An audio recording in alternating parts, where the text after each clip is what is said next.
Episode की शुरुआत में हमें फीमेल सीन को दिखाया जाएगा जहां वो रोमांस करती हुई नज़र आ रही होती है। एंड देन नेक्स्ट सीन में बहुत सारे मीडिया आ जाते हैं जो सॉन्ग फैमिली की डॉटर जिया से पूछने लगते हैं क्या आपका रिलेशनशिप है जू के साथ, जिसे वो जानती तक नहीं और काफ़ी शॉक में चली जाती है। जहां जू को दिखाया जाएगा वो बहुत बड़े कंपनी का CEO है फ्रेंड, और यहाँ पे वो उसका हस्बैंड है। और यहाँ पे ये चीज़ उसे समझ नहीं आती है कि वो किसी और लड़के के साथ कल रात इंटीमेट थी, जिसके वजह से सारे मीडिया बहुत ज़्यादा गुस्से में थे और उसके और किसी और लड़के के रिश्ते के बारे में पूछ रहे थे। जहां मिस जिया कहती है कि मैं नहीं जानती हूँ, मैं सच बता रही हूँ, लेकिन जू उसे रूम में लेके जाता है और फोर्सफुली उसके बोलता है कि तुम्हें बहुत शौक है किसी और लड़के के साथ नाइट स्पेंड करने का, खुद के हस्बैंड को छोड़ के, तो अब देखो मैं क्या करता हूँ। और उसके साथ फोर्सफुली रिलेशनशिप बनाता है और यहाँ पे बेचारी जिया कुछ भी नहीं बोल पाती है और वो एकदम से बेहोश हो जाती है क्योंकि उसका हस्बैंड ने ही उसके साथ ऐसा किया। और वो बोल रही होती है कि उसने ऐसा किसी के साथ भी कुछ नहीं किया, उसे पता भी नहीं है कि उसने कल रात क्या किया। जहाँ सॉन्ग फैमिली के डैड आते हैं और कहते हैं जिया को मुझे तुमसे ये उम्मीद नहीं थी। जहाँ जू काफ़ी गुस्से में था तभी उसकी सिस्टर आती है और जले में नमक छिड़कने वाला काम करती है कि डैड मुझे तो पता भी नहीं था सिस्टर ब्रदर इन लॉ के साथ ऐसा करेगी, अगर उसे कोई और लड़का पसंद था तो वो बता देती, लेकिन एक इनोसेंट हस्बैंड को उसने क्यों चीट किया। जहाँ बेचारी जिया चीख चीख के बोली थी मेरी बात सुनो जू, मैंने ऐसा कुछ भी नहीं किया, मैं सच कह रही हूँ। लेकिन यहाँ पे जू नहीं मान सकता क्योंकि फ्रेंड पूरे मीडिया को पता था, उसके सारे वीडियोस थे जो कि सच में जिया जो है किसी और के साथ इंटीमेट थी। अब ये सब चीज़ कोई भी देखेगा सुनेगा तो वो तो सच ही होगा। अब जिया यहाँ माइंड प्ले गेम खेल रही है या फिर कोई और। जहाँ बोलते हैं जिया के डैड कि बेटा जू गुस्से में कोई फैसला मत करो, इसे शॉर्टकट करो और इसके पीछे जानने की कोशिश करो कौन था। जहाँ जिया को अपने असिस्टेंट से कहता है कि उसे रूम में बंद कर दिया जाए। जहाँ देखते ही देखते 8 मंथ्स हो जाते हैं फ्रेंड और जिया जो है बेबी को जन्म देने वाली होती है। अब ये बेबी किसका है, जू का है या फिर उस रात लड़के के साथ जो उसने इंटीमेट हुआ है वो उसका है, ये तो नहीं पता, ये तो हम आगे जानेंगे। जहाँ उसकी सिस्टर आती है और यहाँ पे वो बोलती है सिस्टर मुझे यहाँ से बाहर लेके चलो। जो सिस्टर नैन होती है फ्रेंड वो उसे बहुत ज़्यादा मारने लगती है, खुद की ही सिस्टर अपनी सिस्टर को मारने लगती है। यहाँ पे बोलती है जिया तुम ऐसा क्यों कर रही हो। तभी वहाँ पे नैन बोलती है क्या तुम्हें पता नहीं, तुम्हारे वजह से मेरे स्टेप फादर की डेथ हो गई, और उसे पुश करती है जहाँ उसे ब्लीडिंग करने लगती है। जिया बोलती है मुझे इमीडिएटली हॉस्पिटल लेके चलो नैन। लेकिन फ्रेंड नैन भला ऐसा क्यों करेगी, वो उसके ही बेबी को पूरी तरीके से मारने की कोशिश करती है। और यहाँ पे हमें पता चलता नैन और जिया स्टेप सिस्टर है। यहाँ पे वो कहती है डैड को मैंने नहीं मारा और ना मेरी कोई गलती है, ऐसा कुछ भी नहीं किया है, तुम लोग गलत सोच रहे हो। तभी उससे वो एक ना सुनती है और कहती है कि तुम्हें मरना होगा। जहाँ बेचारी जिया को काफ़ी पेन हो रहा होता है और कहती है कि नैन तुम ऐसा क्यों कर रही हो, क्या चाहती हो तुम मुझसे। यहाँ पे वो पूछती है। तभी फ्लैशबैक दिखाया जाता है जहाँ फ्रेंड नैन ड्रिंक देती है जिया को पीने के लिए और उसी ड्रिंक में कुछ तो था, जो ये बात अब जाके जिया को पता चलती है। लेकिन फ्रेंड उसकी बात कौन सुनेगा और यहाँ पे कहती है कि तुम क्या चाहती हो मेरे से। यहाँ पे वो बोलती है नैन कि मैं चाहती हूँ कि मैं जू के बच्चे की माँ बनूँ। यहाँ पे काफ़ी गुस्सा करती है जिया कि तुम्हारी इतनी घटिया सोच हो कैसे सकती है। यहाँ पे बोलती है ना कि मुझे वो शुरू से पसंद था लेकिन डैड ने तुम्हारी शादी उससे करवा दी। खैर जाने दो, उससे मुझे कोई फ़र्क नहीं पड़ता, हूँ तो मैं जू के ही करीब, और वैसे भी वो तुम्हें देखना नहीं पसंद करता है और तुम्हारा और तुम्हारे बच्चे का अगर इस दुनिया में रहा तो शायद मेरे लिए मुश्किल हो जाएगा। यहाँ फ्रेंड आजकल अपने रिलेशन में भी खून के रिश्ते में हो या फिर स्टेप के रिश्ते को भी भरोसा नहीं करने का है। रियलिटी भी फ्रेंड यही है, जहाँ ग्लास तोड़ के नैन अपने हाथों में कांच ले लेती है और जिया के पूरे फेस पे गरा देती है, जहाँ काफ़ी ज़्यादा स्क्रैचेस आए थे फेस पे, और जैसे तैसे करके जिया वहाँ से भागती है और नैन का दरवाज़ा बंद कर देती है। यहाँ पे नैन दौड़ के जाती है, लेकिन रूम का दरवाज़ा लॉक होने के कारण वो दिमाग से काम करती है, फ़ोन लगाती है और एक आदमी को हायर करती है और कहती है कि जिया भाग गई है और उसे पकड़ो, उसे ये कहना कि जू ने उसे हायर किया है। जिया कहती है बेबी कुछ नहीं होगा, मम्मा तुम्हें हॉस्पिटल लेके ज़रूर जाएगी। जैसे तैसे करके वो भाग ही रही होती है, लेकिन फ्रेंड वो बंदा जो है कार से एक्सीडेंट कर देता है जिया का, और यहाँ पे वो बेहोश हो जाती है। तभी यहाँ पे देखता है और वो बंदा जो है बाहर जाता है कार के करीब से जिया को देखने के लिए। जहाँ जिया बेहोश पड़ी होती है उसे होश आता है और वो यही कहती है कि प्लीज़ मुझे हॉस्पिटल लेके चलो। जहाँ वो बंदा फ़ोन पे बात करता और कहता है जू से कि हो गया भाई आपका काम, आपकी वाइफ को मैंने एक्सीडेंट पे मार दिया लेकिन वो मरी नहीं है, बोली क्या किया जाए। यहाँ पे वो उसे बोलता है कि पूल पे लेके जाओ मारने के लिए जब तक कि वो मर नहीं जाए। यहाँ पे बोलती है जिया कि प्लीज़ मुझे छोड़ दो, मैंने तुम्हारा क्या बिगाड़ा है। लेकिन यहाँ पे वो अननोन पर्सन कहता है कि मैं तुम्हें नहीं छोड़ सकता क्योंकि ये मेरे बॉस का ऑर्डर है। जहाँ जिया कहती है मैं तुमसे बहुत लव करती थी लेकिन तुमने मेरे साथ ऐसा क्या, मेरे बच्चे के साथ, ये मैंने नहीं सोचा था, तुम इतने जालिम होगे। अगर मेरी ज़िंदगी रही तो मैं वापस ज़रूर आऊँगी तुमसे रिवेंज लेने के लिए।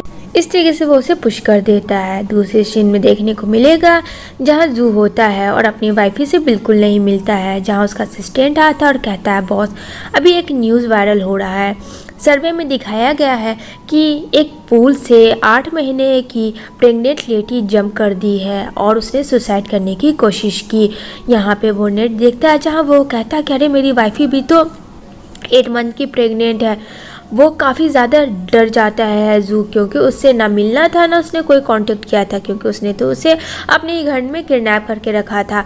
तभी एक आदमी आता है और यहाँ पे उसका असिस्टेंट उसे पकड़वाता है, जो कि फ्रेंड 5 साल पहले की जो बात थी, जहाँ वायरल न्यूज़ अभी अभी चल रही थी कि किस तरीके से जिया किसी और के साथ इंटीमेट थी, जहाँ वो इंसान रोते गिड़गिड़ाते कहता है कि बॉस मैंने ऐसा कुछ नहीं किया है और आपकी वाइफ बिल्कुल भी गलत नहीं है, वो इनोसेंट है।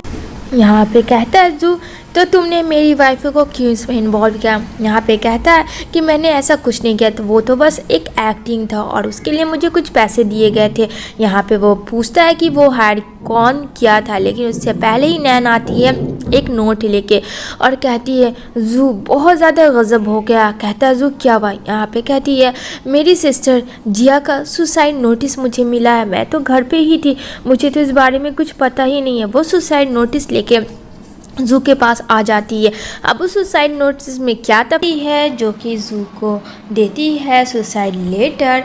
इधर दिखाया जाता है जहाँ जिया 4 साल के बाद एंट्री लेती है ग्रैंड वाला और वो अपने फ्रेंड से मिलती है, जहाँ उसके पास 2 ट्विन बेबी होते हैं, जबकि बेबी तो एक था, तो दूसरा बच्चा आया कहाँ से। ये सब ट्विस्ट है फ्रेंड, तो स्टोरी में बने रहे। अभी तक आप लोगों ने मेरे चैनल को सब्सक्राइब नहीं किया तो please do like share subscribe करना ना भूलें। जहाँ उसकी फ्रेंड बोलती है कि हाँ मैंने तुम्हारे फ्लैट का इंतज़ाम कर दिया है, तो कहती है जॉब का क्या हुआ। कहती है बस उसी के में लगी हुई हूँ, इतना आसान नहीं है जॉब, वैसे मैंने रिज्यूम सेंड कर दी है। फ्लैशबैक में डॉक्टर को दिखाया जाता है जहाँ जिया बोलती है अपने बेटे की रिपोर्ट में कि उसका बोन मैरो एक डैमेज है, जब तक बोन मैरो को डोनेट नहीं करेगा तब तक वो ठीक नहीं होगा। जहाँ जिया सोचती है कि उसे वापस जाना होगा कुछ करने के लिए, जिसके वजह से उसका बेटा ठीक हो जाए और वो खुद ठीक हो जाए, जहाँ वो भी खुद इंजर्ड थी और उसके वजह से उसका फेस बहुत बुरी तरीके से ख़राब हो चुका था, जो कि नैन ने जिया के साथ किया था। हाँ आता है जिया का बेबी और कहता है जी कि मामा मुझे नहीं कुछ भी करवाना है और मैं ठीक हूँ, अगर आपको कुछ हो जाएगा तो मैं क्या करूँगा, मैं आपके बिना नहीं जी सकता। और वो बहुत ज़्यादा खांसने लगता है जी, जहाँ जी के मुंह से जो है फ्रेंड ब्लीडिंग आ रही होती है। उसे अपने बेबी को ठीक करवाना था, उससे पहले वो खुद प्लास्टिक सर्जरी करवाती है जिसके वजह से उसका पूरा फेस ठीक हो जाए और वो बहुत बहुत ज़्यादा जिया खूबसूरत लगने लगती है, पहले से कई गुना ज़्यादा, जो खुद को एक सेकंड के लिए वो पहचान नहीं पाती। यहाँ हमारे हीरो को 5 साल बाद दिखाया जाएगा, जो कि जू बहुत ही हैंडसम होता है और ठीक उसके पीछा करते हुए जिया पहुँच जाती है और जिया अपनी सिस्टर को देख रही होती है, जहाँ वो बता रही होती कि वो जू के फियांसे है और बहुत जल्दी शादी होगी। तभी वहाँ टक्कर हो जाती है एक आदमी के, जिसके वजह से वो दोनों पूल में गिर जाते हैं और यहाँ पे इन दोनों का थोड़ा रोमांटिक सीन होता है, जहाँ बोलता है जू तुम्हें चोट तो नहीं लगी, तो जिया कहती नहीं। तभी वहाँ नैन आ जाती है और नैन आवाज़ दे देती है जू को कि तुम ठीक तो हो और वो लड़की तुम्हारे साथ कौन है, जहाँ जू तो खुद नहीं जानता कि उस लड़की के बारे में, क्योंकि प्लास्टिक सर्जरी के बाद बहुत हद तक जिया का फेस चेंज हो चुका था। तभी जिया नैन को देखती है, उसके साथ वो सब कुछ याद आ जाता है जो उसे रिवेंज लेना होता है। यहाँ पे वो उसे टच करती है जू को और कहती है टेक केयर, तुमसे मिलकर बहुत अच्छा लगा मिस्टर जू, क्योंकि उसे सारा दुनिया जानता था फ्रेंड, इनफैक्ट पूरा चाइना। यहाँ पे जू सोचता है इस लड़की को मैंने कहाँ देखा, कहीं तो मैंने इसे देखा, क्योंकि उसको देख के वैसा फील हो रहा होता है।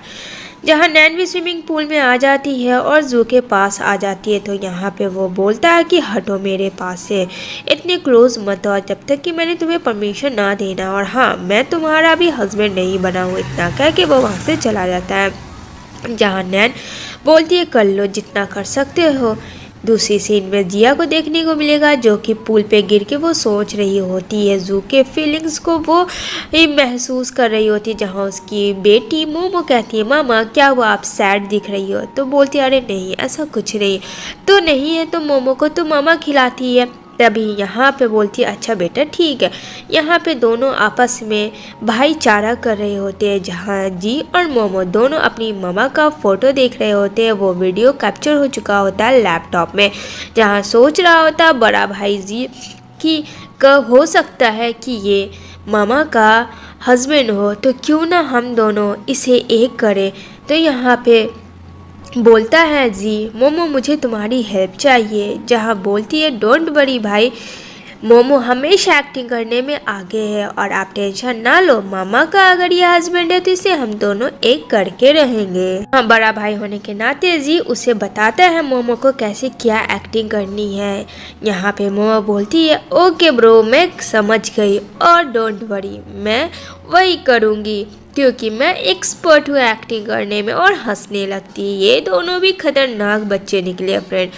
दूसरी साइड जू को दिखाया जाएगा, जहाँ अपना आता है वो ऑफिस में डेली रूटीन की तरह, लेकिन यहाँ पे थोड़ा सा ट्विस्ट ये होता है कि यहाँ पे मोमो दौड़ के जाती है और डैडा डैडा करके चिल्लाने लगती है और जू के करीब हो जाती है, जहाँ सारे लोग उसे देख के हक्का बक्का रह जाते हैं कि 5 साल से तो कुछ भी नहीं था, सडनली उसकी बेटी कहाँ से आ गई। उसका असिस्टेंट भी काफ़ी शॉक में जाता है।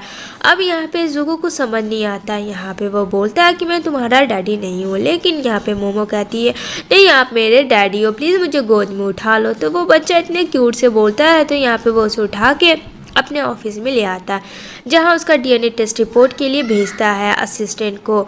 यहाँ पे असिस्टेंट आता है डीएनए टेस्ट रिपोर्ट लेके और कहता है बॉस डीएनए टेस्ट का रिपोर्ट आ चुका है, जहाँ डीएनए टेस्ट में जू की बेटी मोमो को दिखाया जाता है। लेकिन जू ये सब समझ नहीं रहा था, सडनली 5 साल के बाद ऐसा क्या हो गया और वो बेटी उसकी कैसे हो सकती है। लेकिन डीएनए टेस्ट रिपोर्ट के अकॉर्डिंग तो मोमो जू की ही बेटी है। तभी यहाँ पे वो आता है और कहता है मैं क्या तुमसे बात कर सकता हूँ। मोमो कहती है हाँ आप मुझसे बात कर सकते हो। तो यहाँ पे बोलता है तुम्हारा नाम क्या है बेटा, तो बोलती है मेरा नाम मोमो है। अच्छा और तुम्हारी मम्मा का नाम क्या है, तो मेरी मम्मा का नाम जिया है और मेरे नानू का नाम सॉन्ग था, जो कि सॉन्ग फैमिली से बिलोंग करते हैं। अब तो ये सब सुन के जू को बहुत कस का झटका लगता है और यहाँ पे उसे समझ नहीं आता ये सब क्या हो रहा है। जो कि फ्लैशबैक में दिखाया गया था कि उसने सुसाइड कर लिया है। उसे ये याद आ रहा था वो तो प्रेग्नेंट थी और उसने सुसाइड कर लिया था पूल से कूद के, और आज उसकी बेटी सही सलामत है और ये बात जिया ने छुपाया। तो यहाँ पे वो बोलता है कि क्या तुम्हें पता तुम्हारी मामा कहाँ है। तो कहती है नहीं डैडा, मुझे तो ये नहीं पता कि मेरी मामा कहाँ है, ये मैं नहीं जानती हूँ और मुझे पता नहीं, मैं तो खो गई थी। यहाँ पे वो मोमो बहुत ही प्यारा सा क्यूट सा एक्टिंग करती है जिसमें जू भी फंस जाता है। और यहाँ पे जू बोलता है ठीक है, डोंट वरी, मैं सब ठीक कर दूंगा। जहाँ जू को लगता है कि ये नैन का बेबी है या फिर जिया का, क्योंकि वो बिल्कुल कंफ्यूज था। तभी यहाँ पे बोलता है कि उसे एक बेबी सर्वेंट चाहिए जो कि टेक केयर करे। और यहाँ पे जैसा कि पता है कि वो तब उसकी बेबी, तो उसके लिए एक बेबी सीटर खोज रहा होता है। और यहाँ पे मेन मोटिव था जी और मोमो का फ्रेंड ये कि उसकी मामा को किसी तरीके से जू के इसमें डाल दे उसके घर में जॉब के लिए, क्योंकि उसे अभी तक ये नहीं पता था कि वाकई में जू उसका डैड है या फिर कोई और है, क्योंकि जी और मोमो भी इस चीज़ से कंफ्यूज थे। अपने असिस्टेंट को कहता है इमिडिएटली कॉल करो और हमें अभी के अभी बेबी सीटर चाहिए मुझे अपनी बेटी के लिए। कहता है ठीक है बॉस, मैं अभी के अभी इंतज़ाम करता हूँ। और यहाँ पे एकदम से जू अपनी बेबी यानी कि मोमो के लिए बहुत कुछ करने चाहता है, उसे समझ नहीं आता उसको क्या करे नहीं करे। तभी यहाँ पे कॉल करता है उसके रूम डेकोरेट करने के लिए, जहाँ मोमो अभी तक ये भी नहीं जानती कि सच में फ्रेंड जू ही उसका डैड है या कोई और। जी और मोमो तो दोनों माइंड प्ले गेम खेले हैं बस। तभी उसका असिस्टेंट बोलता है ठीक है बॉस, अभी कभी इसी वक्त मैं काम करता हूँ, आप परेशान ना हो। उधर देख रहा होता है जी कितना टाइम हो गया बट अभी तक कॉल क्यों नहीं आया। तो कहता है मम आप परेशान ना हो, आपका जॉब लग जाएगा। तो यहाँ पे जिया हंसती और कहती है अरे तुम्हें कैसे पता कि मेरा जॉब लग जाएगा आज के आज ही। तो कहता है अरे आपका बेटा जो बोल रहा है, वैसे भी मैं बहुत बड़ा हो चुका हूँ, अपनी ममा का केयर कर सकता हूँ। तभी उसे एक नोटिफिकेशन आता है जू ग्रुप्स कंपनी से, उसे असिस्टेंट का कॉल आता और कहता है मेरी बात जिया से हो रही है। तो कहती है हाँ मैं ही बोल रही हूँ। तो यहाँ पे वो बोलता है बेबी सीटर का काम है, क्या आप करना पसंद करेगी जू मेंशन में। जहाँ ये बात सुन के तो उसे काफ़ी कस के शौक लगता है कि जू मेंशन हॉल यानी कि ये तो जू का ही घर है जहाँ वो पहले से रह चुकी है। और उसे याद आता है कि यहाँ उसकी एक बहन भी थी जो कि नैन थी फ्रेंड। ये सब उसे समझ नहीं आता, कहीं उसकी ही बेबी के बारे में तो ये बात नहीं कर रहा है, क्योंकि वो भी कहा था कि उसे जू का बेबी चाहिए, उसके बच्चे को वो कैसे संभालेगी। उसे कुछ समझ नहीं आ रहा होता है क्या करे। लेकिन जॉब भी उसके लिए बहुत ज़्यादा ज़रूरी था क्योंकि उसे जी और मोमो को देखना था। जहाँ देखने को मिलेगा मोमो बोलती है आंट आप यहाँ क्या कर रही हो। वो उसे आंट मामा कहती है। तो फ्रेंड मेरी वॉइस थोड़ी प्रॉब्लम में है तो प्लीज़ इग्नोर करना और समझने की कोशिश करना, क्योंकि मैं नहीं चाहती हूँ कि आप लोग इसे बहुत ज़्यादा लॉट्स ऑफ लव दे रहे हो। तो इस ड्रामा को इस वजह से मैं कंटिन्यू कर रही हूँ। जिया को पता नहीं मोमो मामा आंट क्यों बता रही होती है। वहाँ वो बेबी सिस्टर के लिए आई थी जब वो उसे हक करती है, क्योंकि वो तो उसे बहुत खुश थी, वो तो उसके साथ रहती थी। इधर देखने को मिलेगा जू आता है और अपनी बेबी मोमो को बोलता है क्या तुम ठीक हो। मोमो बोलती है हाँ डैड मैं बहुत खुश हूँ, क्योंकि आपने बेबी सीटर को जिसे भेजा वो मुझे बहुत अच्छी लगती है। और दरवाज़ा ओपन करके गोद में चढ़ जाती है अपने डैड के और डैड को थैंक्स कहती है। थैंक यू डैड कि आपने मुझे इतनी अच्छी बेबी सीटर दिला के। और यहाँ पे ये चीज़ तो कंफर्म था जू की बेबी मोमो तो है, लेकिन इसकी ममा कौन है, नैन है या जिया है, ये बात नहीं पता था। तभी यहाँ पे अपने असिस्टेंट को कहता है मोमो को यहाँ से लेके जाने, लेकिन अभी तक नहीं पता था जू को जो बेबी सीटर है वही और कोई नहीं जिया है, क्योंकि जिया को तो उसने देखा नहीं है प्लास्टिक सर्जरी करवाने के बाद, वो उसे जानता तक भी नहीं है। इधर जिया काम कर रही होती है और सोच रही होती है कि पता नहीं जू ने उसे पहचान लिया या क्या। तभी यहाँ पे बोलता है जू, अगर आपको किसी चीज़ की ज़रूरत हो तो आप बता सकती हो, लेकिन मोमो का हमेशा केयर करना, उसे कभी भी हर्ट मत करना। कहती है ठीक है। तभी वो वॉशरूम साफ कर रही होती है तो वहाँ पे वो स्लिप कर जाती है और ये देखते ही बोलता है जू, क्या हुआ, सब ठीक तो है? तो बोलती है जिया, हाँ सब ठीक है, लेकिन वो गिर जाती है। तभी वहाँ उसे प्रोटेक्ट करने जू आता है। जू देखता है, अरे ये तो वही लड़की है जो कि स्विमिंग पूल में थी और वो लड़की कहीं देखी देखी लग रही है। तो बोलता है जू, तुम कौन हो और तुमने मेरी बीबी का नाम क्यों रखा है? मुझे इसका आंसर चाहिए।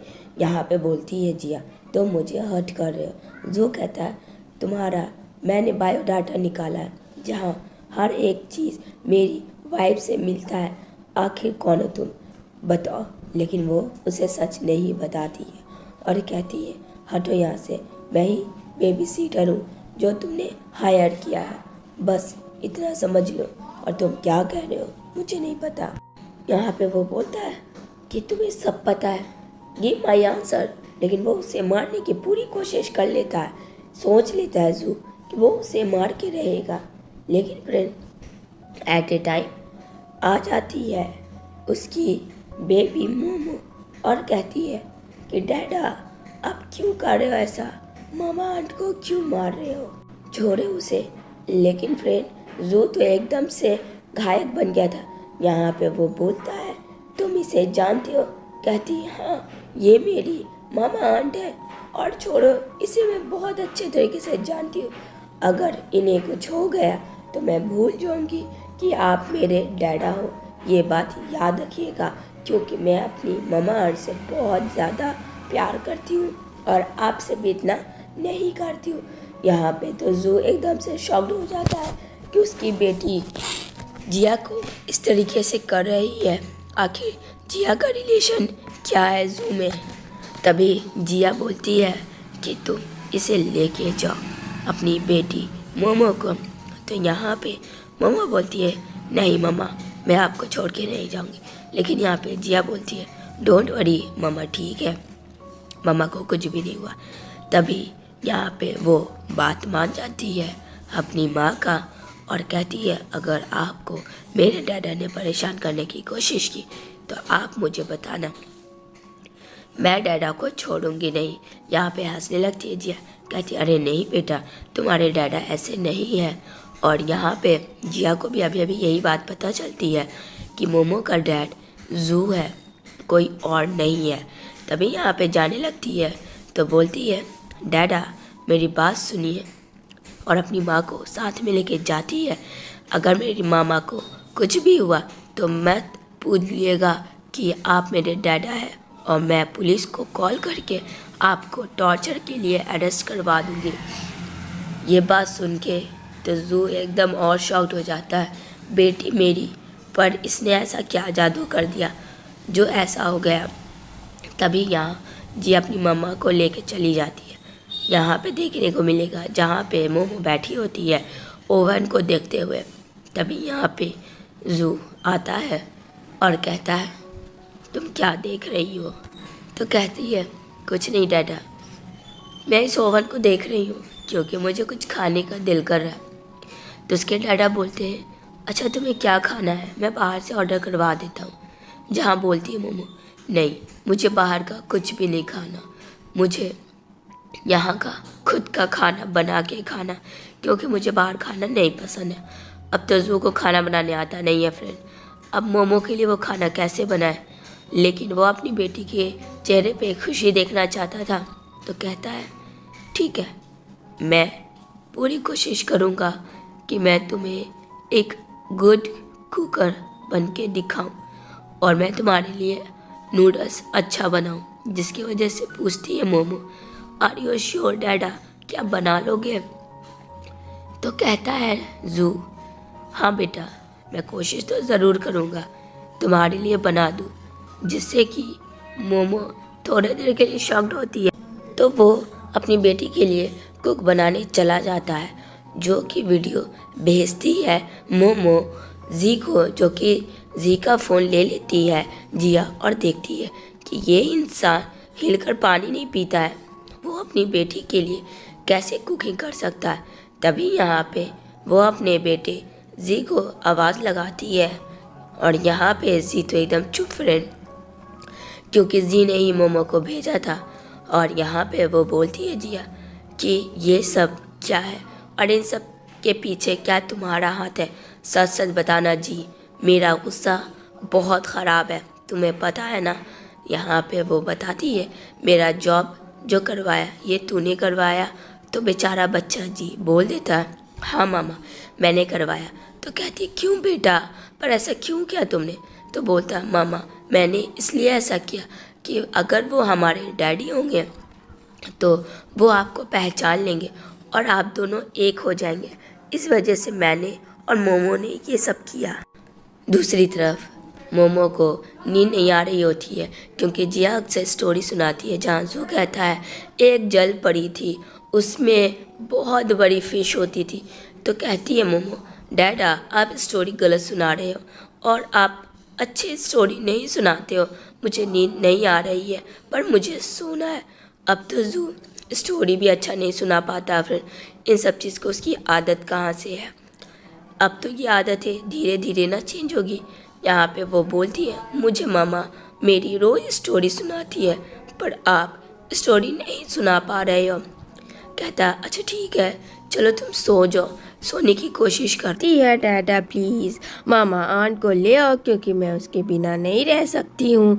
इधर देखने को मिलेगा जो जी होता है वो कहता है मामा मैं जा रहा हूँ बाहर, मेरी फिक्र मत करना, मेरी आंट नीचे वेट कर रही है। जहाँ उसकी मामा बोलती है तो मेरे से बिना परमिशन लेके नहीं जा सकते हो। कहता मैंने कह दिया मतलब कह दिया, मैं अब बड़ा हो चुका हूँ, हर चीज़ का परमिशन नहीं ले सकता हूँ आपसे। और वो गुस्से में चला जाता है। जहाँ रियलाइज़ होता है जिया को कि उसने अपने बेटे को कल के वजह से बहुत ज़्यादा डांटा था। तो वो जाती है दरवाज़ा ओपन करने के लिए कि जी मेरी बात सुनो, लेकिन वहाँ कोई और आया हुआ होता है। वो कोई और नहीं, वो होता है जू। और जू को देख के कहती है तुम यहाँ क्या कर रहे हो, तुम्हारा यहाँ क्या काम है। तो कहता है मैं एग्रीमेंट साइन करवाने के लिए तुमसे आया हूँ। तो यहाँ पे वो बोलती है क्या एग्रीमेंट, कौन सा एग्रीमेंट, और मेरे से बिना परमिशन लेके तुमने कौन सा एग्रीमेंट तैयार कर दिया। जहाँ जू कहता क्या लगता है मुझे तुम्हारी परमिशन लेने की ज़रूरत पड़ेगी। जहाँ हंसती है जिया और कहती है जी हाँ, आपको क्या लगता है मिस्टर, आप जो चाहेंगे वो कर लेंगे, ये मेरा घर है और आप बिना मेरी मर्ज़ी से मेरा साइन नहीं करवा सकते हैं। जहाँ एक रिपोर्टर मिलती है और वो जू के उधर ही आ रही होती है, उसे खोजते हुए कहा, क्योंकि उसने देखा होता है कि जू इधर ही आया। तब जल्दी से वो अंदर आता है जिया के, और यहाँ पे वो आदमी बताता हाँ मिस्टर जू को मैंने इसी फ्लोर में देखा है जाते हुए। यहाँ पे डर से तो वो अंदर चला जाता है कहीं उसे कोई देख ना ले। यहाँ उन दोनों की नज़दीकियाँ थोड़ी करीब हो जाती हैं और यहाँ पे दोनों की सांसें जो है थम जाती है फिर, क्योंकि जू को अभी तक ये नहीं पता था कि जिया एग्जैक्ट में है कौन, और जिया को सारी चीज़ें तो पता थी। यहाँ पे वो बोलती है तुम मेरे बहुत करीब आ गए हो। तभी यहाँ पे एक टॉयज़ होता है जिसे देख के फ्लैशबैक की याद आती है, जहाँ जिया जो है अपने फियांसे जू को घर लेके आई थी। कहती है देख लो यही मेरा आशियाना है। और यहाँ पे वो उस टेडी से बहुत प्यार करती थी, जो वो टेडी था ठीक आज भी वही टेडी है। यहाँ पे जू याद कर रहा होता है कि ये तो मेरी वाइफ के पास था, बट ये लड़की के पास ये क्या कर रहा है। यहाँ पे वो अपने फ्लैशबैक में ये सारी चीज़ें ओवर थिंकिंग कर रहा होता है और चारों तरफ देख रहा होता है। तभी प्रेजेंट में दिखाया जाता है कि यहाँ पे डाउट हो जाता है जिया के ऊपर जू को कि वो ज़रूर कुछ तो अपना सीक्रेट हाइड कर रही है, लेकिन वो क्या है वो इस चीज़ का पता करेगा। जहाँ वो बोलता है तुम्हें पता है मोमो तुम्हारे बिना नहीं रह सकती है, और मोमो ने कहा है मैं तुम्हें बेबी सीटर के लिए काम पे रखना चाहता हूँ और तुम्हें हर वो चीज़ मैं दूंगा जिससे तुम्हें कोई भी कभी भी प्रॉब्लम ना हो और तुम्हें हर ज़रूरत पूरी हो। वक्त आने पे तुम्हें मैं अपने ऑफिस में भी जॉब रखवाऊंगा, फ़िलहाल मुझे मोमो का टेंशन है। अब कहीं ना कहीं ये सोचती है कि मोमो को वो कैसे अकेला छोड़े, क्योंकि फ्रेंड मोमो को बच्चे से ये पाल पोस के इतना बड़ी की है। तो एक सेकंड के लिए जिया भी सोच में पड़ जाती है कि उसे साइन कर लेना चाहिए। इस बहाने वो अपनी बेटी के करीब रहेगी। जहाँ जिया के मना करने पे जू जो है उसे बहुत फोर्स करता है और यहाँ पे वो बोलती है कि तुम मुझे हर्ट कर रहे हो। यहाँ पे कहता है मैं तुम्हें हर्ट नहीं कर रहा हूँ। वो उसे टच करती है, जू को सेड्यूस करने की कोशिश करती है जिया। जहाँ जू को रियलाइज़ होता है वो फीलिंग्स जो कि उसकी वाइफ ही का था, लेकिन वो हट जाता है क्योंकि वो उसकी वाइफ तो हो नहीं सकती है, वो तो मर चुकी है, जैसा कि 5 साल पहले हुआ था। तभी यहाँ पे कहती है ठीक है, मैं सोचूंगी इस बारे में एंड देन मैं डिसाइड करूंगी क्या मुझे साइन करना चाहिए या नहीं। जू कहता है मेरे पास सोचने समझने का टाइम नहीं है, मेरे पास मेरा टाइम बहुत इम्पॉर्टेंट है। तो बोलती है जिया जैसे आपका टाइम इम्पॉर्टेंट है, अगले का भी टाइम बहुत ज़्यादा इम्पॉर्टेंट है। समझ में आई बात? और जिया भी एग्रीमेंट कर देती है उसके पेपर पे। तभी यहाँ से वो जाने लगता है और यहाँ पे जू के दिमाग में बस जिया चल रही होती। तभी कॉल आता है घर के मेट का कि यहाँ पे जो मोमो है वो किसी से बात नहीं कर रही, उसे कुछ हो गया है। यहाँ पे कहता क्या, ठीक है तुम वहीं रहो, मैं अभी जस्ट आ रहा हूँ। जहाँ ये बात सुन लेती है जिया और जिया कहती है क्या हुआ मेरी मोमो को? यहाँ पे कहता कुछ नहीं। यहाँ पे कहती है मैं भी जाऊँगी मोमो के पास और तुम मुझे मना नहीं कर सकते हो। यहाँ पे वो भी मोमो के लिए बहुत ज़्यादा परेशान हो जाती है कि सडनली क्या हुआ, और वो घर आती है। तभी यहाँ पे मेट कहता है मोमो अंदर है। यहाँ पे दौड़ के जाता है, लेकिन यहाँ जू से पहले जिया भागकर आती है और यहाँ पे पूछता है कि तुम लोग क्या कर रहे थे जो तुम मेरी बेटी को संभाल नहीं पाए। जहाँ मोमो को दिखाया जाएगा वो एक सोफे से अपने सर को लगा के बैठी होती। जहाँ जिया आती है, कहती है मोमो देखो तुम्हारी मामा आंट आई है। क्या हुआ है, बोलो बोलो। मोमो तुम्हारी मामा आंट आई है, देखो मुझसे बात नहीं करोगी। जहाँ मोमो फ्रेंड एकदम से बात नहीं कर रही होती है। जहाँ नैन को दिखाया जाता है और कहती है तुम एक अनजान बच्चे के लिए इतनी प्रोटेक्ट क्यों कर रही हो, क्या रिश्ता है तुम्हारा इसके साथ, और ये तो वैसे भी तुम्हारी कुछ नहीं लगती है। जहाँ वो बोलती है मोमो दिखाओ अपना फेस, और उसके फेस पे फ्रेंड बहुत ज़्यादा स्लैब हुआ था और उसका फेस बच्ची के लाल हो रहा था, जो कि कोई और नहीं नैन ने मारा होता है। यहाँ पे कहती है कुछ नहीं हुआ मोमो को मामा। मामा मोमो एकदम से ठीक है, बस मुझे किसी से बात नहीं करना है। जहाँ नैन देख रही होती है और ये सब देख के फिर जिया से रहा नहीं जाता। उसने अभी तक ने मोमो को छुआ तक नहीं था और उसकी मोमो को किसी और ने इस तरीके से स्लैप किया। यहाँ पे कहती है मामा आप कहाँ चली गई थी, आपको पता है आपकी मोमो ने आपको कितना मिस किया। यहाँ पे बच्चा बोलने लगती है और कहती है आप टेंशन ना लो मामा, मामा मोमो एकदम से ठीक है। वो इतने क्यूट से बोल रही थी, लेकिन नैन वहाँ फ्रेंड हंसी जा रही थी कि इन दोनों का तो रिश्ता ही नहीं है जायज़ का, लेकिन इन दोनों में बनती कितनी है। तभी यहाँ पे जिया ये सब चीज़ और अब बर्दाश्त नहीं कर सकती थी। वो जाती है नैन के पास और कहती है तुम्हारी इतनी हिम्मत कि तुमने मेरी बेटी को टच किया, और उसे एकदम से स्लैप दे देती है तगड़ा वाला। यहाँ पे वो जैसे ही उसे मारती है नैन को भी काफ़ी गुस्सा आता है कि उसकी हिम्मत की एक मेड का रिश्ता है मोमो के साथ, और मोमो की मेड ने उसे मारा। इस बात को उसे काफ़ी गुस्सा आ रहा था। फिर से मारती है जिया उसे एक स्लैप, कहती है कि तुम्हारा रिश्ता क्या है, एक मेड हो, 2 कौड़ी की नौकरानी, और मेरे फैमिली बच्चे से दूर रहो। वो उसे उल्टा मारती है। जहाँ जिया और नैन के बीच में तो फिर 36 का आंकड़ा हो जाता है और एकदम से नोचा नोची उसको हो जाता। तभी यहाँ पे जू आता है, उसे बचाता है। यहाँ पे कहता बस बहुत हुआ, तुम दोनों का क्या पता है तुम दोनों के इस बिहेवियर से क्या बीत रहा है मोमो पे। जहाँ नैन पुश करती है मोमो को, जहाँ काफ़ी कस के चोटें आती है, लेकिन फिर नैन जिया को इतना मारती है, लेकिन मोमो एक एविडेंस बेबी है जो कि प्रोटेक्ट करती है सिर्फ अपनी माँ को, जिया को, और कहती है कि डैडा मैं बताती हूँ यहाँ हुआ क्या। आप जब घर पे नहीं थी तो ये बैड आंटी आती है और यहाँ पे वो मुझे बहुत ज़्यादा मारती है, सब कुछ इसकी वजह से हुआ है। अब तो यहाँ पे जू शॉक्ड में हो जाता है इनकी तरफ, जहाँ जू अपने बच्चे पे ही ट्रस्ट करता है और यहाँ पे कहती है कि तुम इस मेड की क्यों केयर कर रही हो मामा, मैं तुम्हारी होने वाली हूँ फ्यूचर में, ना कि ये तो बस एक मेड है बेटा। यहाँ पे बहुत ज़्यादा मोमो को गुस्सा आ जाता है कि उसकी मामा आंटी को किसी ने मेड कहा। यहाँ पे अपने डैडा को कहती है लिसन टू डैडा, इसने मेरी मामा को हिट किया और ये बहुत ही बैड आंटी है, मैं इसे आंटी कभी नहीं बोलूँगी, ये बहुत ही बैड वोमेन है। यहाँ पे एकदम से जिया देखती है क्योंकि फ्रेंड एक छोटी सी बच्ची उसे इतना ज़्यादा कह रही थी, यानी कि उसने ज़रूर टीच किया है, बच्चे को परेशान करने की तो पूरी कोशिश की है। यहाँ पे कहती है ये मोमो को देखना नहीं पसंद करती है, जहाँ नैन अपनी सफाई देती हुई है कहती है नहीं तुम्हें कोई गलत फहमी हुई है, जो ऐसा कुछ भी नहीं है, ये बच्ची है इसे क्या पता चलेगा।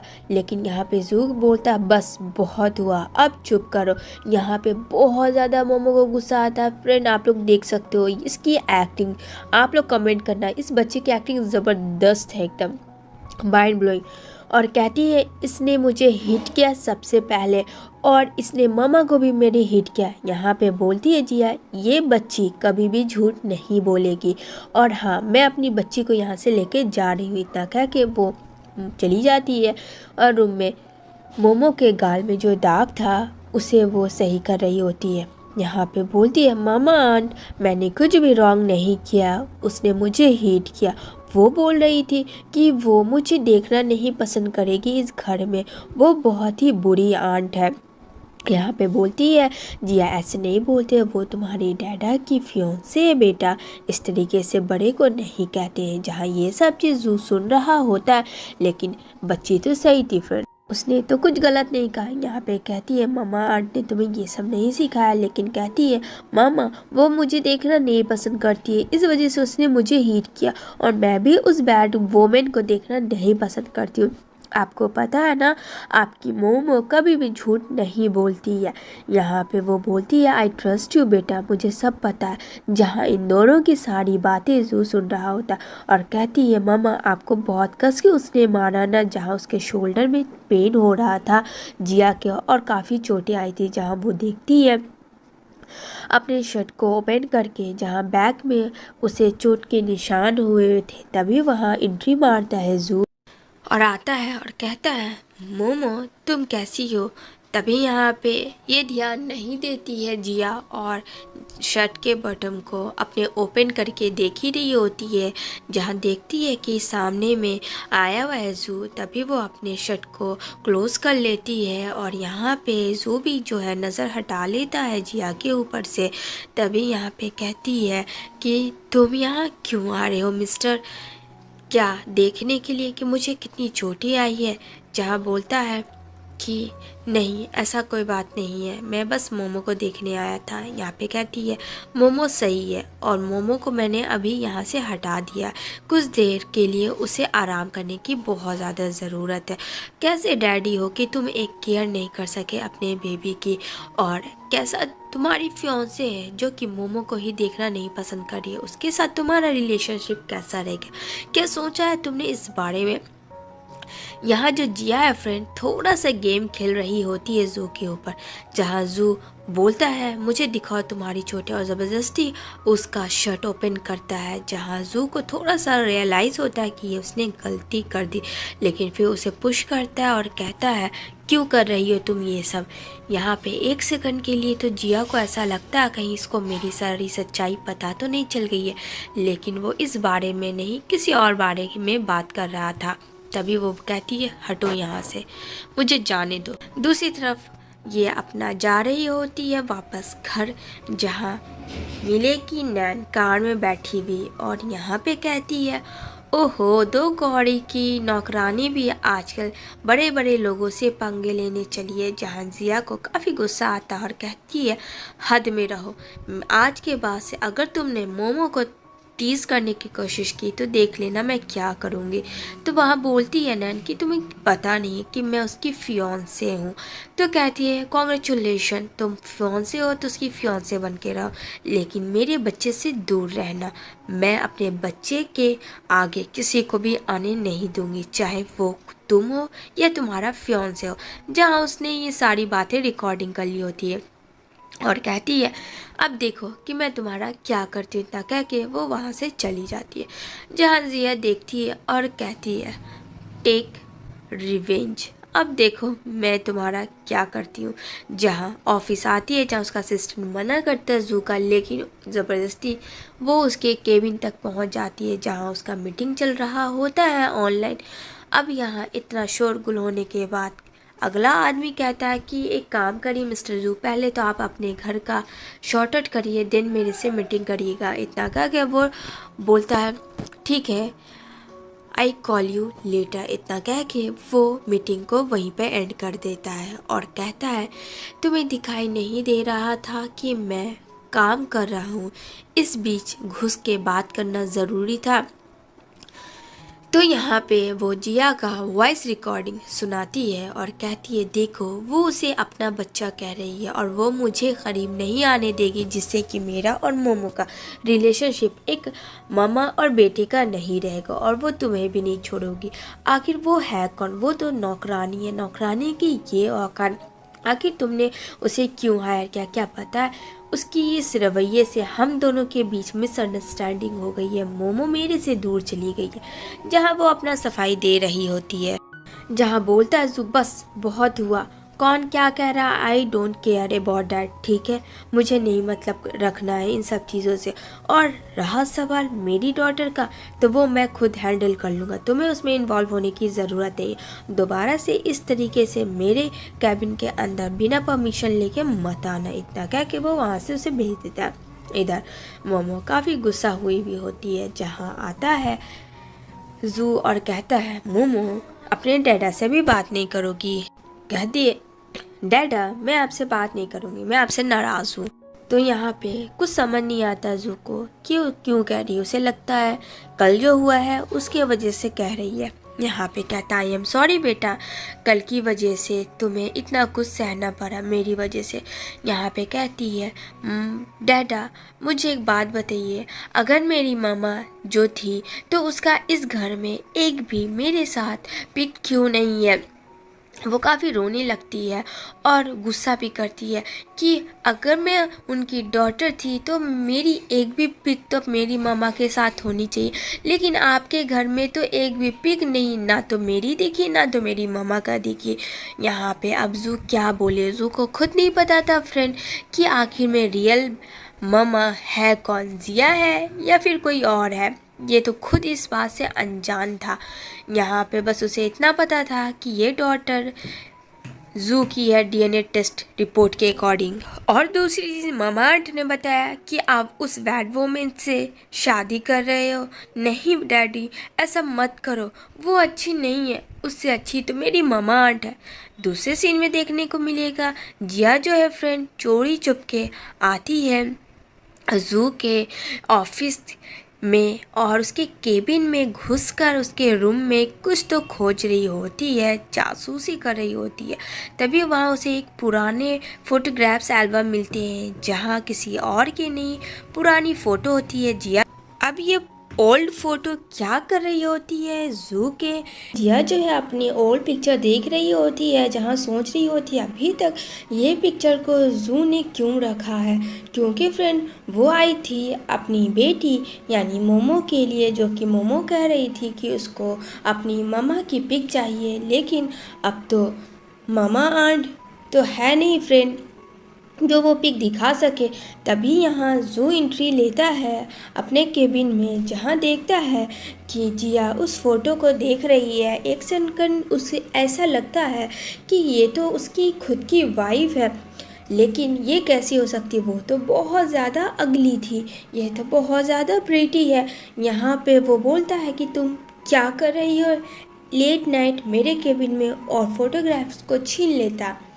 जहाँ जिया बोलती है आई एम सो सॉरी, मुझे माफ़ करना, लेकिन स्लीप कर जाती है। और जैसे ही स्लीप करती है जू से पकड़ने की कोशिश करता है, लेकिन अनरोमांटिक इन दोनों के बीच में फ्रेंड किस हो जाता है। ये तो अनएक्सपेक्ट वाली बात हो गई, ये कैसे हो गया। दिल ही दिल जिया सोच रही होती है और ये सोच के बहुत ज़्यादा घबरा जाती है। उसे तो पसीने छोड़ देते हैं कि 5 साल के बाद जिस इंसान से वो रिवेंज लेने आई थी, सडनली उसी इंसान से किस हो गया। चलो तो आगे बढ़ते हैं फ्रेंड हम लोग, जहाँ वो बोलती है वो मैं बस मोमो के लिए आई थी क्योंकि मोमो को अपनी मम्मा का पिक देखना था और मुझे ये कुछ फ़ोटोग्राफ्स मिले। जो कहता है तुम्हारी इतनी हिम्मत कि एक मेड होकर तुम मेरे केबिन में घुस जाओ, वो भी मेरा पर्सनल केबिन में। तो यहाँ पे कहती है आई एम सॉरी, लेकिन मैंने जो भी किया अपनी डॉटर जिया के लिए किया। यहाँ पे कहता है वो तुम्हारी बेटी नहीं है, तुम बस एक बेबी सिटर हो, उसकी डैड मैं हूँ। और हाँ, ये मुझे दे दो और आइंदा से मेरे से बिना परमिशन लिए तुम कहीं भी कभी भी नहीं आ सकती हो। और वो फ़ोटोग्राफ्स देखने लगता है, जहाँ पूछती है जिया ये कौन है। तो यहाँ पे वो कहता है कि ये मेरी वाइफ है। तो बोलती है अब वो कहाँ है। कहता है तुम्हें इससे क्या मतलब, सिर्फ अपने काम से मतलब रखो और जाओ यहाँ से। यहाँ पे जिया भी कुछ नहीं बोलती है क्योंकि उसे फ्लैशबैक के सीन याद आ रहे होते हैं। तभी यहाँ पे जू एक सेकंड के लिए जिया को बहुत ज़्यादा मिस करता है, जो कि अब उसे वो खो चुका था। लेकिन उसे कहीं ना कहीं ये लगता है कि वो अभी तक मरी नहीं है। यहाँ अपनी बेटी मोमो के पास आता है और फोटोग्राफ्स दिखाता है कि ये देखो ये है तुम्हारी मम्मा। जहाँ मोमो देख के काफ़ी खुश होती है, कहती है अच्छा डैडा, यानी मम्मा जो थी वो बहुत ज़्यादा अगली थी जिस वजह से आपने मम्मा को छोड़ दिया।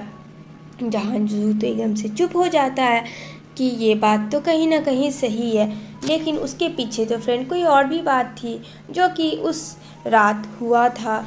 यहाँ पे वो बोलता है जू ऐसी बात नहीं है, तुम्हारी मम्मा जैसी भी थी पर बहुत अच्छी थी क्योंकि उसने मुझे तुम्हें दिया है। यहाँ पे बोलती है जिया के बारे में कि डैडा मामा जिंदी है क्योंकि मुझे मेरे भाई ने बताया मामा का जो फेस था वो काफ़ी इंजर्ड हो गया था जिसकी वजह से उसका प्लास्टिक सर्जरी हुआ। यहाँ पे जो है फ्रेंड जी मोमो के सारी चीज़ें बता रहा था जब वो हॉस्पिटल में था। तो अपनी मामा का स्टोरी जहाँ मोमो सुन रही होती है और यहाँ पे कहती है कि यानी मामा अगली थी अब बहुत ब्यूटीफुल हो गई है। वही स्टोरी वो जू को बोल देती है, जहाँ जू को तो लगता है यानी कि अगर मोमो ये बात कह रही है तो कहीं ना कहीं इसके पीछे सच्चाई तो ज़रूर होगी क्योंकि मेरी बेटी कभी झूठ नहीं बोल सकती है और उसने तो सच ही बोला। और उसे तो ये भी पता था कि उसे किसी और ने हायर किया था ताकि जिया के कैरेक्टर को लेस बना के जू के सामने रखा जाए। तो कहता अच्छा चलो डैडा अब ऑफिस जा रहे हैं, ऑफिस से आके बात करते हैं और तुम्हारे लिए ढेर सारा चॉकलेट लाएंगे। कहती है ठीक है डैडा। इधर नैन को दिखाया जाएगा जहाँ ज़बरदस्ती जू के घर में घुसती है, जहाँ उनके सर्वेंट भी मना करते हैं लेकिन उसे पुश करके आ जाती है। जहाँ फ़ोटो होती है जू की और ओल्ड जिया की।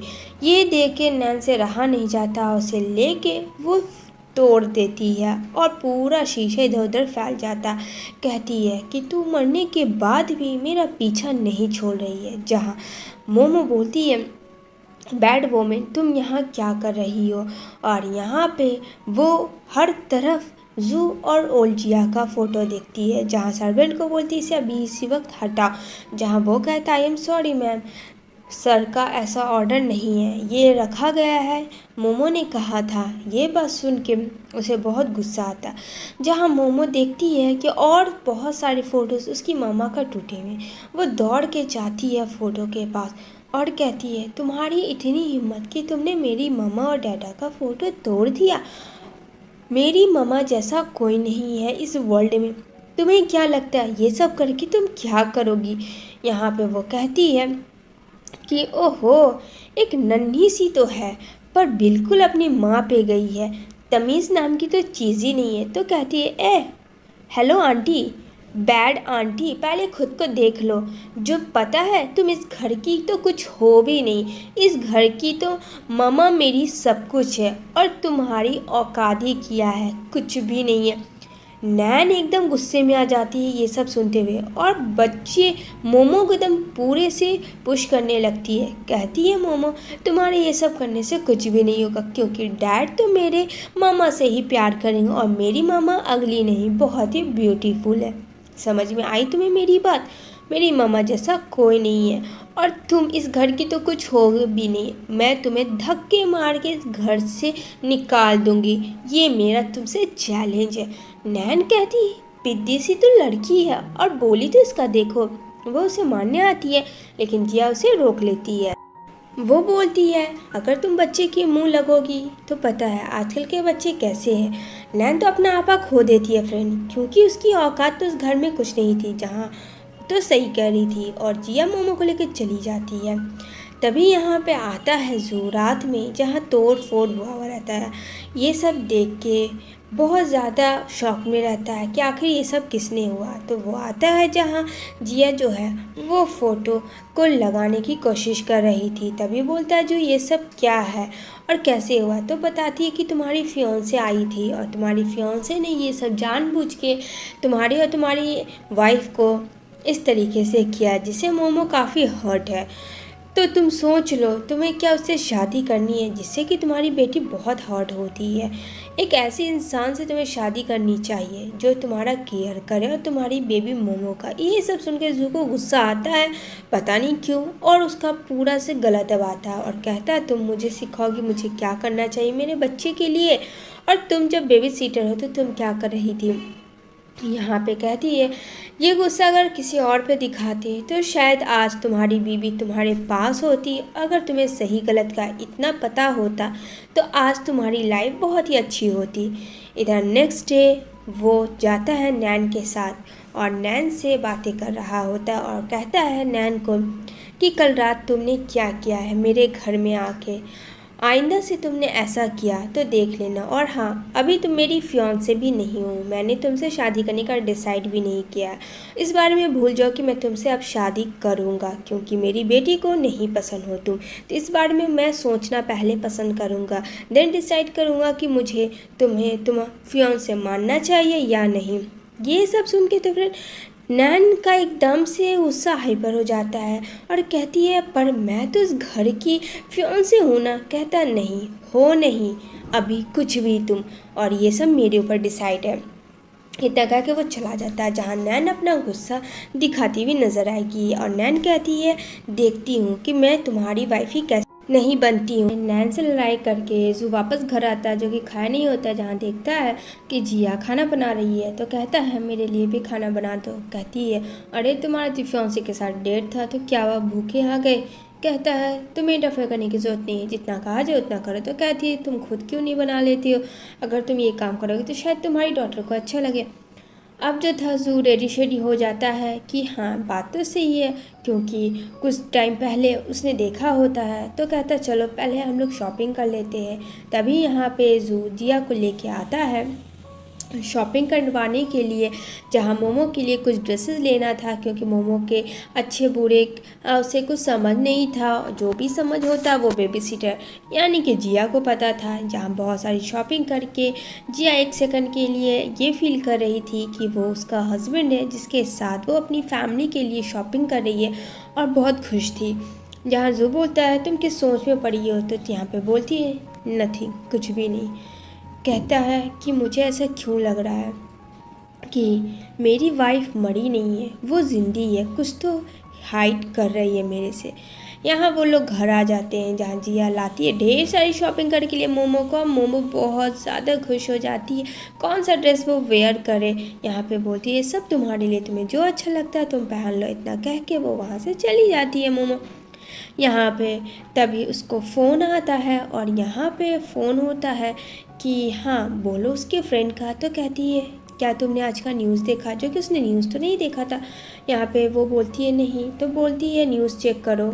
आप लोग प्लीज़ मेरे इस रूमर को ना और फैलाएं, और आप लोग प्लीज़ मुझसे दूर रहें जितने भी मीडिया है, क्योंकि यह नैन जो दिखावा कर रही होती है कि जू चीटिंग नहीं कर रहा है उसे सच पता है। आखिर ये रूमर क्या फैला हुआ था फ्रेंड, ये तो नहीं पता, क्योंकि अभी तो जिया और जू शॉपिंग से ही आ रहे थे। तो रूमर कैसे फैल सकता है जहाँ संपत्ति पा रही होती है नैन। जिया कहती है व्हाट नॉनसेंस, कुछ भी, ये लड़की कभी सुधर ही नहीं सकती है। इतना कह के वो चली जाती है किचन में जहाँ जू होता है। जैसे वो स्लिप होती है जहाँ जू उसे प्रोटेक्ट करता है। अब फ्रेंड धीरे धीरे तो नज़दीकियाँ बढ़ेंगी। अगर स्टोरी में थोड़ा रोमांस ना हो तो मज़ा कैसा है। यहाँ पे किचन वाला रोमांस हो रहा था इन दोनों के बीच में, और ये दोनों एक दूसरे को देख रहे थे, लेकिन ये दोनों एक दूसरे से बिल्कुल अनजान थे कि आखिर र्यूमर जो फैला फ्रेंड वो किस चीज़ का और किसने ये सब किया है।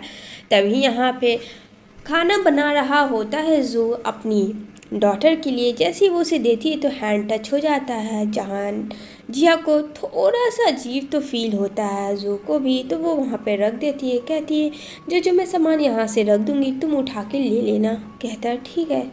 और ये दोनों नर्वस हो जाते हैं कुछ ज़्यादा। अरे हस्बैंड वाइफ हो, नर्वस की क्या ज़रूरत है। यहाँ फ्रेंड बहुत खूबसूरत डिशेस होते हैं जहाँ जू ने बनाए होते हैं, और काफ़ी खुश होती है मोमो कि मेरे डैडा ने मेरे लिए कुक किया, ये मेरे लिए बहुत बड़ी बात है, और काफ़ी खुश होती है। तभी यहाँ पे जू देखता है कि जिया कुछ नहीं खा रही है तो वो उसके भी प्लेट में दे देता है। कहता है ये फ़िश खा के ट्राई करो, मेरी वाइफ को बहुत ज़्यादा फ़िश पसंद था। इतना कह के लेकिन वो चुप हो जाता है। जिया को सच में फ़िश तो बहुत पसंद है, और वो खाती है तो कहती है वाह सो टेस्टी, अभी तक तुम्हारे हाथ का टेस्ट वही है। कहता है क्या मतलब। कहती है कुछ नहीं। इधर वो नेक्स्ट डे ऑफिस जाता है जहाँ उसे बहुत ज़्यादा हॉटनेस फील हो रही थी, क्योंकि वो जिया के बारे में सोच रहा था। वो उसके दिमाग से निकल ही नहीं पा रही थी। उसके साथ जो टाइम स्पेंड हो रहा था धीरे धीरे वो चीज़ उससे हट नहीं रहा था। यहाँ पे सोचता है जू पता नहीं क्या हो रहा है मेरे साथ। जैसे तैसे करके वो ऑफिस पहुँचता है जहाँ लिफ्ट के बाहर उसका असिस्टेंट वेट कर रहा था, और कहता है बॉस क्या आपने आज का न्यूज़ देखा, जहाँ ट्रेंडिंग में न्यूज़ चल रहा था कि जू जो है वो चीट कर रहा है अपनी मेट यानी जिया के साथ। और ये फ़ोटोज़ वीडियो वायरल हो रहे थे फ्रेंड एकदम सनसनी खबरों की तरह। और ये किसने किया ये तो पता ही नहीं है। और इसी बारे में नैन जो है वो संपत्ति पाने के लिए कह रही थी कि जू से चीट नहीं कर रहा है। यहाँ ग्रांड माँ को पता चल जाता है जू के, और वो आती है और कहती है कि ये सब क्या तमाशा बना के रखा है। जब तुम्हारी फियांसे नैन है तो तुम इससे दूरियाँ और एक किसी मेड से नज़दीकियाँ बढ़ा रहे हो। क्या शोभा दे रहा है जू ग्रुप को, कंपनी के CEO को। जहाँ बोलता है ग्रैंड माँ ऐसा कुछ भी नहीं है, आपको गलतफहमी हुई है, वो सिर्फ एक मेरी मैड है बस, और ऐसा कुछ नहीं है, आप बेफिक्र रहिए और यहाँ से जाइए। तभी यहाँ पे बोलती है नैन मैंने सब शॉर्ट आउट कर दिया है जू, मतलब इतनी भोली बन के कि वो तो कभी गलती कर ही नहीं सकती है फ्रेंड, वो तो सबसे सीधी सादी लड़की है। जहाँ देखने को मिल जी की जो फ्रेंड है वो उससे मिलती है और वो बोलती है कि तुम मुझे यहाँ क्यों बुलाए। तो यहाँ पे कहता है कि मैं यहाँ ऑनलाइन पैसे कमाने वाला हूँ। तो वो हंसती है, उसकी वो फ्रेंड भी है और आंट भी उसके। वो कहता हाँ आंट आप नहीं समझोगी, ऑनलाइन की दुनिया बहुत ख़राब होती है, बस इतना समझ लो। जहाँ वो अपनी मामा को कॉल करता है और बताता है मामा अब टेंशन मत लेना, आपका जी बिल्कुल यहाँ ब्रेव है और हैप्पी है, और जिस काम के लिए मैंने आपको भेजा है वहाँ आप वो काम करना और बहुत सारे पैसे को अर्न करना, और टेंशन मत लेना मैं अभी पैसे को बहुत जल्द अर्न करके आपको दूंगा। तो यहाँ पे जिया को समझ नहीं आता। तभी जिया के पास एक डॉक्टर का कॉल आता है जहाँ वो बता रहा होता है कि तुम्हें पैसे की सख्त ज़रूरत है इलाज के लिए, तो तुम यहाँ कब आओगी पैसे पेमेंट तुम्हें जमा करने के लिए। यहाँ पे वो बोलती है हाँ मैं बहुत जल्द आऊँगी, तुम टेंशन ना लो, बस सब कुछ सही कर देना। यहाँ पे वो बोलता है मैं कोशिश ज़रूर करूँगा। इधर देखने को मिलेगा जू बहुत बड़ा हैकर है, वो जी जान लगा देता है फ्रेंड उस फ़ोटोज़ वीडियो को डिलीट करने के लिए।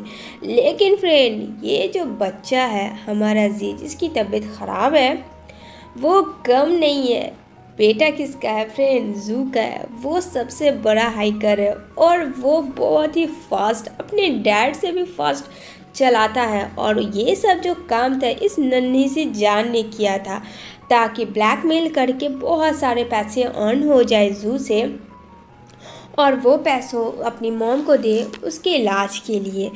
जहाँ बोलता है कि इसे तो मैं पकड़ के रहूँगा। जहाँ आईपी एड्रेस खोज रहा होता है जू कि अगर एक बार अगले बंदे का आईपी एड्रेस पता चल जाएगा तो उसे मैं ढूंढ लूँगा।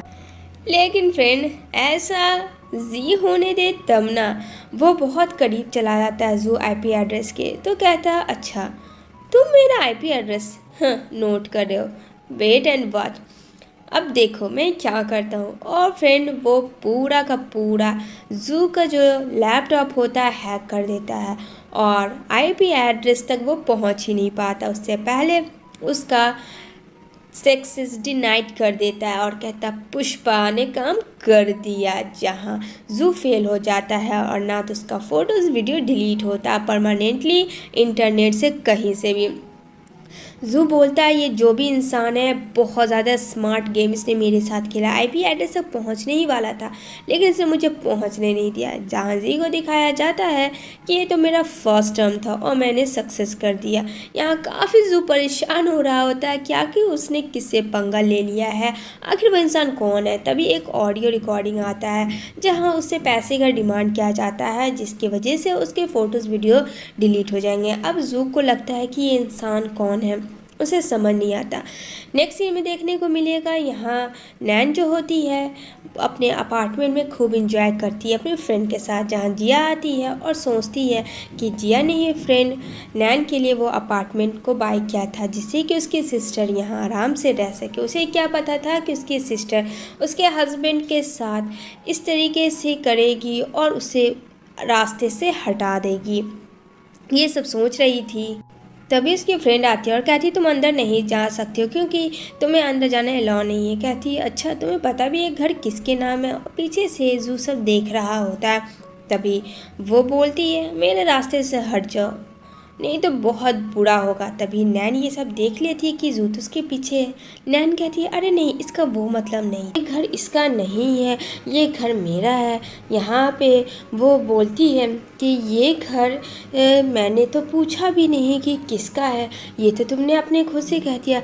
जहाँ वो अपनी फ्रेंड को पुश कर देती है और यहाँ पे उसकी फ्रेंड जो है फ्रेंड जो ड्रग्स मिलाई थी जिया में वो वही लड़की होती है। जिया तो पहचान जाती है लेकिन यहाँ पे वो उसे कुछ भी नहीं बोलती है और यहाँ पे नैन अपनी फ्रेंड को भी इनकार कर देती है पहचानने से। कहती ये तो कोई अननोन है, मतलब कोई पासा पलटे तो वो किसी और से नहीं फ्रेंड नैन से सीख ले। इधर देखने को मिलेगा मोमो अपना फ़ोन चेक कर रही होती है और वो लेके जाती है जिया, कहती कि चलो सो जाओ। जहाँ बोलती है मामा मुझे कभी छोड़ के मत जाना, मुझे पता है कि आप मेरी मामा हो। और यहाँ पे तो ये बात सच था फ्रेंड, यहाँ पे मोमो की मामा कोई और नहीं जिया ही है लेकिन वो उसकी अगली फेस की वजह से जब वो ब्यूटीफुल आए तो वो मोमो को सिखाती है मामा आंट बोलने के लिए। जैसे ही वो रूम के बाहर आती है जहाँ जू जो है काफ़ी ड्रिंक किया हुआ रहता है, स्मोक कर रहा होता है। स्मोक करना वैसे भी डेंजरस है फ्रेंड, तो प्लीज़ आप लोग स्मोक ना करें। यहाँ पे वो बोलती है कि तुम्हें पता है कि तुम्हारी डॉटर भी यहाँ रहती है तो ये सब जो तुम कर रहे हो पर वो सही नहीं है। इतना कहना था कि जू जो है जिया को अपनी ओर खींच लेता है और कहता है जब जब तुम मेरे करीब आती हो मुझे क्यों अपना पास्ट याद आता है, क्या रिश्ता है और तुम्हारा नाम भी मेरी वाइफ के तरह क्यों है, मुझे सच जानना। लेकिन यहाँ पे कुछ भी नहीं बताती है जिया क्योंकि उसे डॉक्टर की बात याद आती है।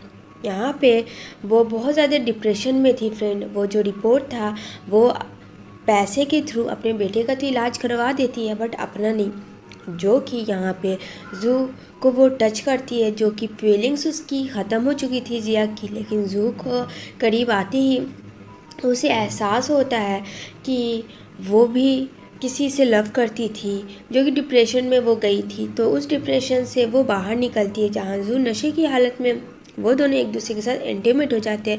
जिया काफ़ी ज़्यादा सोच में पड़ जाती है कि ये सही था या गलत था। जहाँ जू भी अब कुछ नहीं बोल पा रहा होता जिया को क्योंकि कल रात जो भी हुआ बस वो एक गलत फहमी थी इन दोनों के लिए। लेकिन जिया काफ़ी ज़्यादा अजीब फील कर रही होती है, तभी वो सूप बना के देती है जू को, क्योंकि जू की भी तबीयत सही नहीं थी। लेकिन जब वो सूप पीता है फ्रेंड, तो सूप जो बिल्कुल उसकी वाइफ जिया का था, और वो जाता है उसका गला पकड़ता है, कहता है ये सूप तो कोई नहीं बना सकता, मैं अच्छे से जानता हूँ, सिर्फ मेरी वाइफ ही बना सकती है। जिया, आखिर तुम कौन हो और तुम्हारा क्या रिश्ता है मेरी वाइफ से? इतना कहती वो उसे किस करने लगता है, क्योंकि अट्रैक्ट हो रहा होता है वो जिया की तरफ। लेकिन यहाँ जिया उसे स्लैप करती है और कहती है क्या समझते हो, जब चाहोगे तुम मुझे मार दोगे, जब चाहोगे तुम मेरे करीब आओगे, जब चाहोगे तुम मुझे किस करोगे, हाउ डेयर यू, तुम्हारी इतनी हिम्मत। मैं कुछ नहीं बोलती उसका ये मतलब नहीं है, मैं भी तुम्हें बहुत कुछ कर सकती है, भलाई इसी में है कि दूर रहो, क्योंकि तुम्हारे पास तुम्हारी बेटी है, जितना दूर रहोगे मुझसे उतना अच्छा होगा। लेकिन यहाँ पे जू को भी बहुत सवार हो जाता है। लेकिन इन दोनों की चिल्लम चिल्ली से मोमो आती है और कहती है कि आप लोग फाइट कर रहे हैं, मामा क्या आप मेरे साथ चलोगी मेरे बेडरूम में? तो कहती है हाँ चलो। कहती है देखो कोई तमाशा क्रिएट मत करना, क्योंकि मोमो जागी भी है। वो उसे लेके रूम में चली जाती है। यहाँ ग्रैंड माँ को दिखाया जाएगा, जहाँ बुलाती है जिया को और जिया को कहती है कि मेरे ग्रैंड सन से दूर रहो, ये तुम्हारे लिए वार्निंग है, नहीं रही तो देख लेना मैं क्या करूँगी तुम्हारा। अब ये सब चीज़ जू जो है अपने ऑफिस में आके सोच रहा होता है कि उसने जिया के साथ जो भी किया बहुत गलत किया। उतने में जिया आ जाती है, लेकिन जिया को देखता है अट्रैक्ट हो रहा होता है, उसे खुद नहीं पता कि उसे एक बीमारी सी लग गई है कि क्या। यहाँ पे जिया बोलती है जू ये ऑफिस है, ये तुम्हारा घर नहीं है, तो खुद को कंट्रोल करो। देन यहाँ पे वो मोमो के साथ आती है घर खाना खाने के लिए। यहाँ पे वो बोलती है मामा बहुत टाइम हो गया है ब्रो जी से नहीं मिली हूँ। तो जहाँ बोलती है कि देखो ये सारी बातें मत करना, और बताती है मोमो कि मामा मैंने एक पेंटिंग बनाया है, क्योंकि फ्रेंड मोमो बहुत इंटेलिजेंट लड़की थी, वो बहुत ही अच्छा नेकलेस का पीसेस ड्राई करती है। यहाँ पे वो बोलती है ये बात किसी को मत बताना। इधर ग्रैंडमा जो है फ्रेंड नाटक करती है कि उससे हार्ट अटैक आया है, जिसकी वजह से जू उसकी बात माने, और यहाँ पे जू वैसा ही करता है, कहता है ठीक है आप अपनी हेल्थ पे ध्यान दो, अब जो बोलोगी जैसा बोलोगी वैसा ही होगा, पहले आप ठीक हो जाओ। अब ये सब सुन के तो नैन खुशी से पागल हो जाती है, क्योंकि फ्रेंड उसका काम जो हो रहा था। इधर वो रूम में आती है जहाँ डिज़ाइन करती है मोमो, लेकिन फ्रेंड वो लोग घर में ही होते हैं, वहाँ कोई नहीं होता है। इसी का मौके का फ़ायदा उठा के मोमो और जिया को देख के घर में आग लगा दिया जाता है। जहाँ मोमो का जो नेकलेस पीस ड्राई किया था वो उसे ख़त्म करना चाहती थी, लेकिन मोमो भी कम तेज़ नहीं, वो अपने भाई को कॉल करती है और बोलता है वो जी अरे टैक्सी वाले भैया थोड़ा गाड़ी जल्दी चला दो तो तुम्हारा क्या हो जाएगा, मुझे बहुत जल्दी हॉस्पिटल पहुंचवाना, जल्दी चलो। वो हॉस्पिटल पहुंच रहा था जहां उसके डैड जू थे। अब यहाँ पे वो आता है और कहता है कि आप मेरे साथ चलो डैड। यहाँ पे अब ये बात सुन के उसे कुछ समझ नहीं आता जू कि एक तो डॉटर है, अब डैड। यहाँ पे नैन कहती है ए लड़के तुम कौन होते हो इसे डैड बोलने वाले, ये मेरा फियांस है। मतलब नैन सबको वही बात बोलती है। यहाँ पे कहती है कि जाओ यहाँ से। यहाँ पे बोलता है ए तुम चुप रहो डैड, घर चलिए नहीं तो बहुत कुछ हो जाएगा।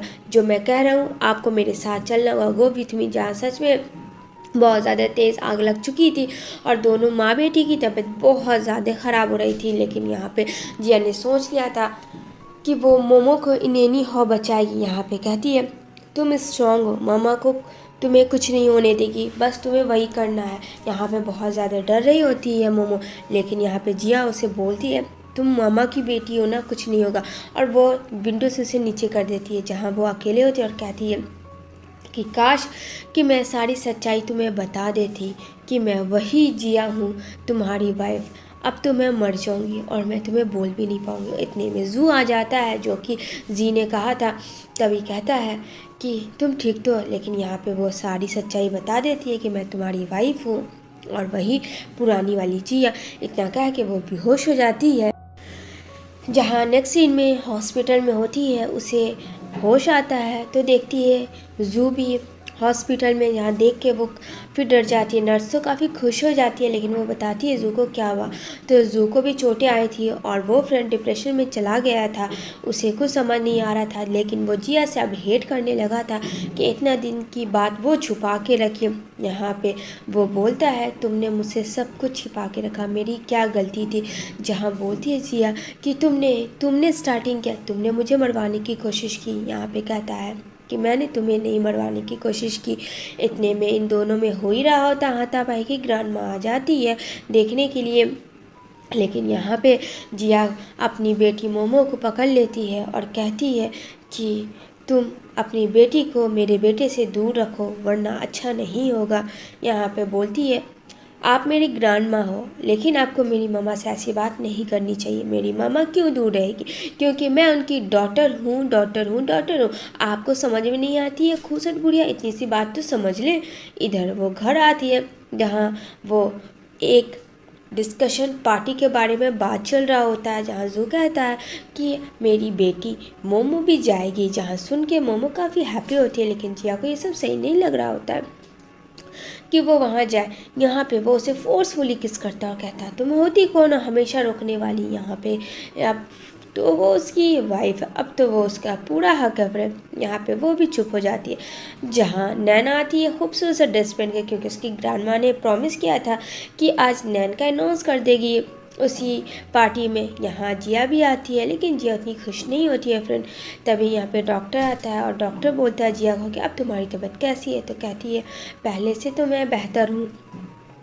तो कहता है डोंट वरी, सब ठीक हो जाए। ग्रैंड माँ कहती है कि ये बिजनेस पार्टी आई नो कि यहाँ नेकलेस का सिलेक्शन होगा, लेकिन उससे पहले मैं कुछ और अनाउंस करना चाहती हूँ। लेकिन वहाँ पे जू अपनी डॉटर मोमो को लेके आता है और कहता है इस पार्टी में मैं कुछ और बताने चाहता हूँ। यहाँ पे कहता है ये मेरी डॉटर। इतना सुनते ही ग्रैंडमा को काफ़ी गुस्सा आता है। वो सारी डॉटर के बारे में अपनी और अपने रिलेशनशिप के बारे में बता देता है, जहाँ सारे लोग गॉसिप करने लगते हैं। बट डजेंट मैटर, यहाँ पे कोई फ़र्क नहीं पड़ता है जू को।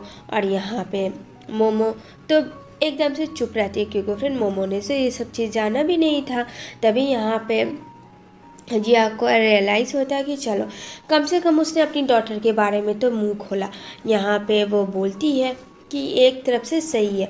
यहाँ पे उसकी ग्रैंड माँ बोलती है कि तुमने ऐसा क्यों किया, तुम्हें पता है ना मैं एंगेजमेंट के बारे में बात करने वाली थी। लेकिन अब वो बात कैंसिल हो जाती है और नैन कहती है ये नेकलेस डिज़ाइन जो मैंने डिज़ाइन किया है और ये ओरिजिनल डायमंड सेट है। लेकिन फ्रेंड मोमो काफ़ी तेज है। मोमो अपने डैडा को बताती है कि डैडा ये सब झूठ है, ओरिजिनल पीस तो मेरे पास है जो मैंने डिज़ाइन किया था और मैंने बनवाया था। यहाँ पे कहता क्या तुम डिज़ाइन करती हो? हाँ डैडा, आपको ये बात शायद नहीं पता है, लेकिन मैं करती हूँ। अब फ्रेंड बिजनेसमैन की डॉटर है तो इतना तो करेगी ही।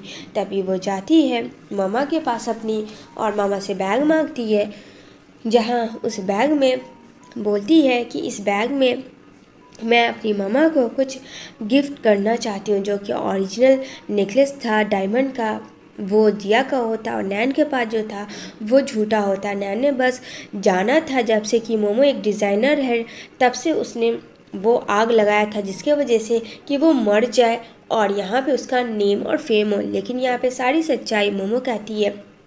वहाँ पे जू का असिस्टेंट भी होता है, जहाँ उसके ग्रैंडफादर आ जाते हैं, लेकिन यहाँ पे उसका असिस्टेंट मना करता है, लेकिन वो अंदर आ जाता है। अब ये चीज़ देख के अपनी ग्रैंड डॉटर का तो एकदम से ग्रैंड फादर को अजीब फील होता। ओ माय गॉड, मतलब मेरी डॉटर तो क्या निकली। कहती है हाँ ग्रैंडपा, ये सब तो मैंने बनाया।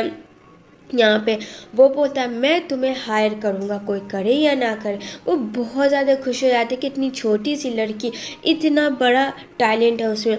तभी यहाँ पे जिया जा रही होती है, लेकिन यहाँ पे बोलती है मोमो मामा मत जाओ डैडा को छोड़ के, मुझे पता है कि आप ही मेरी मामा हो और डैडा है, और प्लीज़ भाई को भी ले आओ जिससे हम लोग सब साथ रहें। और ये बात सारे लोग सुन लेते हैं, जहाँ उसे रियलाइज़ होता है इन दोनों को कि हम दोनों को साथ होना चाहिए, और दोनों एक दूसरे को सॉरी बोलते हैं। इसी के साथ ये ड्रामा एंड होता है।